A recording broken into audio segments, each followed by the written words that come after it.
हिमालय की ऊंची चोटियों पर बर्फ से ढके पहाड़ों के बीच दो शक्तिशाली योद्धा रहते थे, कुमा और पेंगू। कुमा एक बुद्धिमान और फुर्तीला पांडा था और पेंगू एक बहादुर और तेज तर्रार पेंगुइन। कुमा अपनी मार्शल आर्ट की दक्षता के साथ और पेंगू बर्फ से ढकी जमीन पर अपने कौशल के साथ एक अजेय जोड़ी थे, जो पूरे देश में अपने साहस और कौशल के लिए जाने जाते थे। एक सर्दी में एक भीषण बर्फानी तूफान ने पहाड़ों को ढक लिया, रास्तों को दुर्गम बना दिया और गांवों को बर्फ की चादर में लपेट दिया। कुमा और पेंगू को एक संकट का संदेश मिला।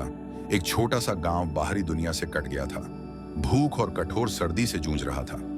बिना किसी हिचकिचाहट के दोनों योद्धा गांव वालों को बचाने के लिए खतरनाक यात्रा पर निकल पड़े। उनका रास्ता खतरों से भरा था, तेज हवाएं चीखती हुई थीं और बर्फानी तूफान उनकी दृष्टि छीन लेता था। लेकिन कुमा और पेंगू अपने अटूट दृढ़ संकल्प के साथ आगे बढ़ते रहे। उनके दिलों में पीड़ित गांव वालों के लिए करुणा भर गई थी। कई दिनों की कठिन यात्रा के बाद वे गांव पहुंचे, जहां निराशा और विनाश थी।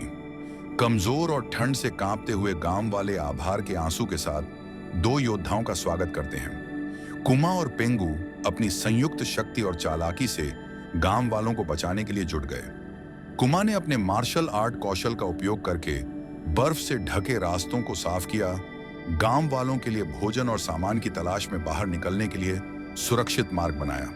पेंगू ने अपनी बर्फ तोड़ने की तकनीकों के साथ जमी हुई नदी में रास्ता बनाया, जिससे गांव वाले मछली पकड़ सकें और पानी इकट्ठा कर सकें। जैसे जैसे दिन बीतते गए, गांव पुनर्जीवित होने लगा।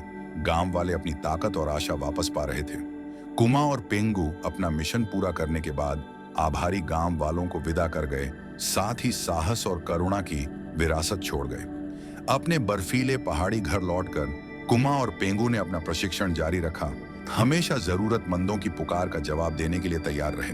उनकी कहानी, बहादुरी और निस्वार्थता की कहानी पहाड़ों में गूंजती रही।